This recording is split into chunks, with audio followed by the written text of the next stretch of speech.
Hello, this is Dr. Darnise, and I'm back with another video talking about that African religion.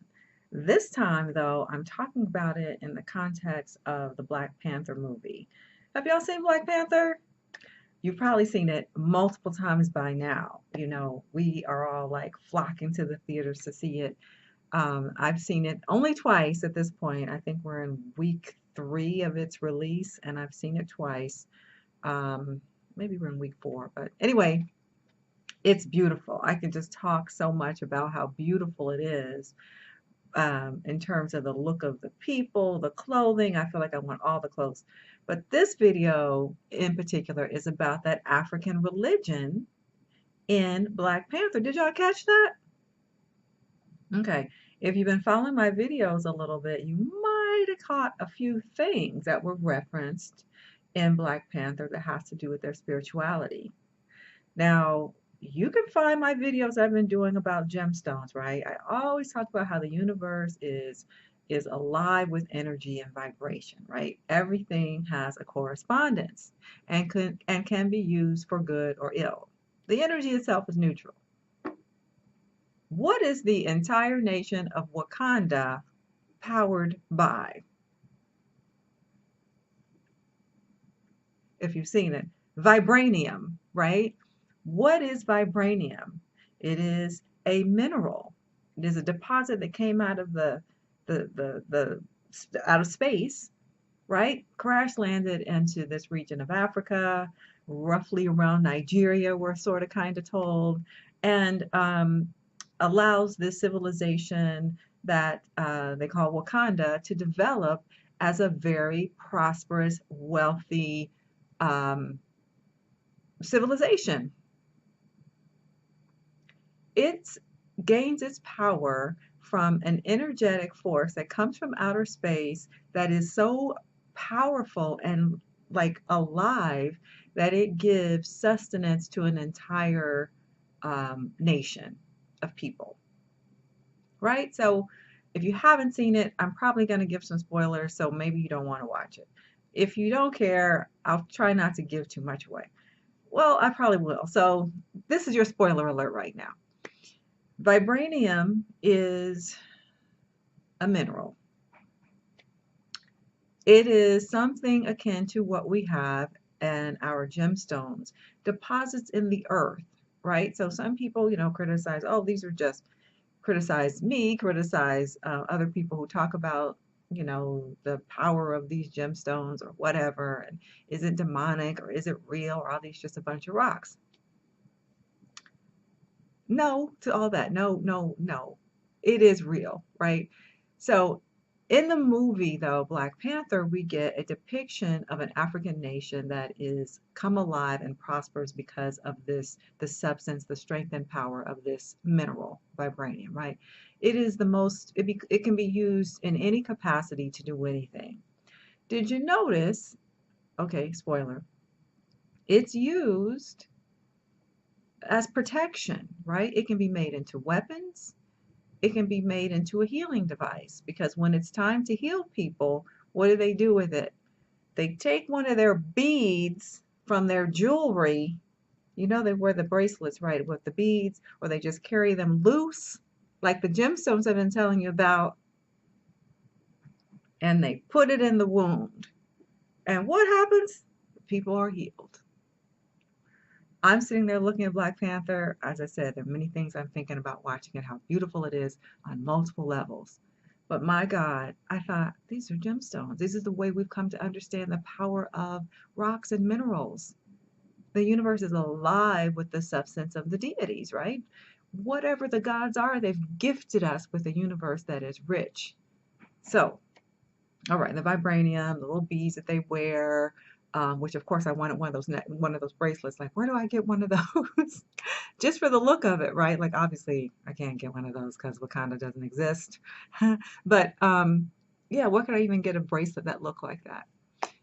They use them again for good or for ill, you might say, for healing or for weaponry.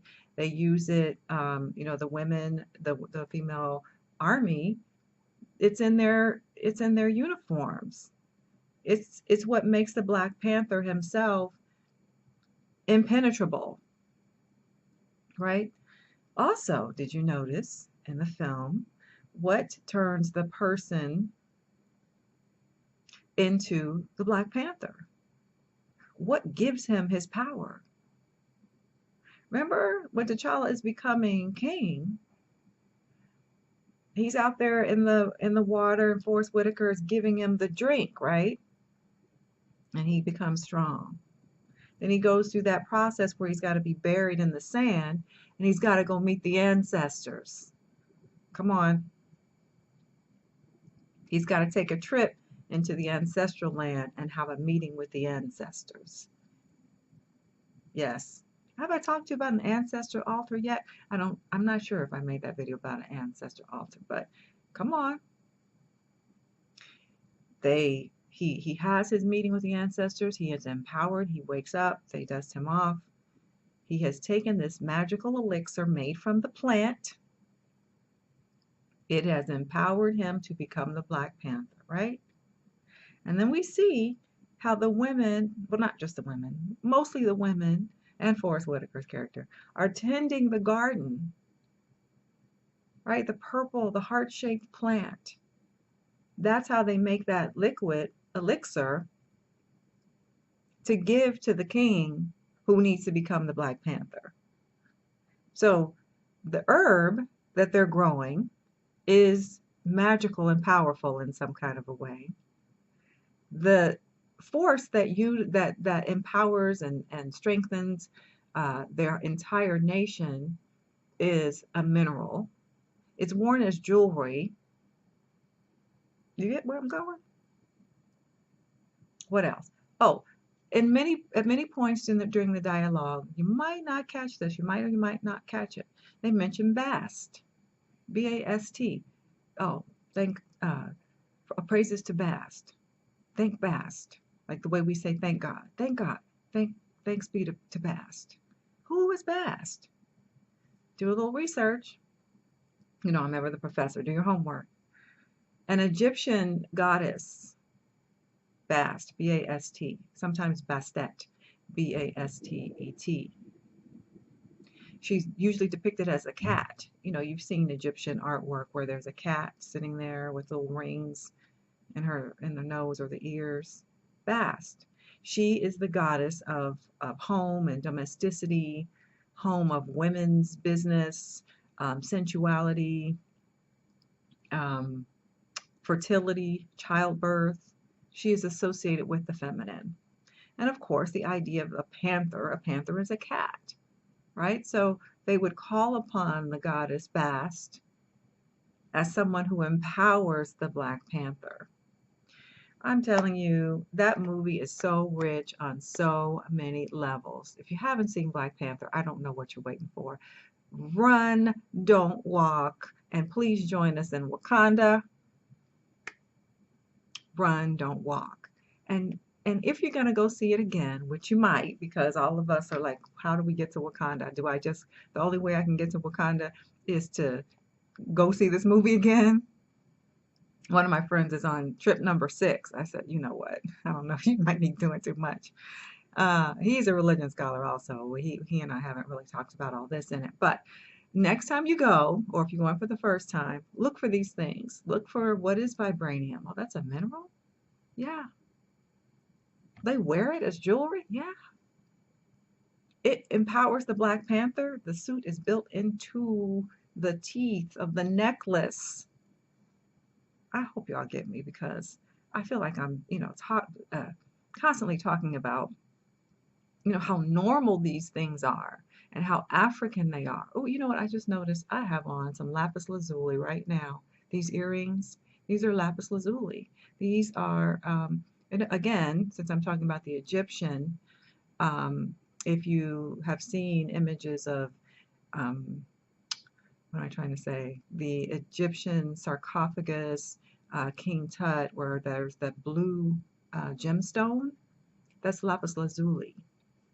And it is considered, if you can see, it's in earring form here. And it is considered a very powerful gemstone. Of course it is, for the wealthy, for royals. And I got these earrings. I have a matching necklace years and years ago. I almost forgot I had them actually because they were tucked away in my jewelry box somewhere. I hadn't looked at them in a long time, and so recently I've been wearing them again because they remind me of, you know, the power associated with lapis lazuli. They remind me of the Egyptian, how the Egyptians really revered lapis lazuli to the point that it's one of the highly treasured jewels that were used to decorate royalty, even in their death, right? They had these in their tombs in the pyramids. So anyway, I just want to come on and talk about the Black Panther and the magic, the references to religion in the movie, because I am not sure if you quite caught that. But anyway, let me know. Definitely let me know if you saw anything else. Oh yeah, I almost forgot this part too about how, you know, spoiler alert, when the new person becomes king after he has his moment with the ancestors, and he comes up again, the resurrection, right? They're buried. I didn't even mention that, but part of the process of becoming king, they get buried, they have the meeting with the ancestors, and they're resurrected, right? They come up again, and the person says to them, what? Breathe.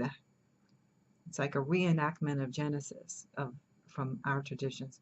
Breathe, right? And so that second person who becomes king, what does he want to do? Burn the plants. Burn it. Get rid of the old way. Get rid of the old. Because he recognized there's power there, and I have to control that power, right? Okay, that's all. I'm done now.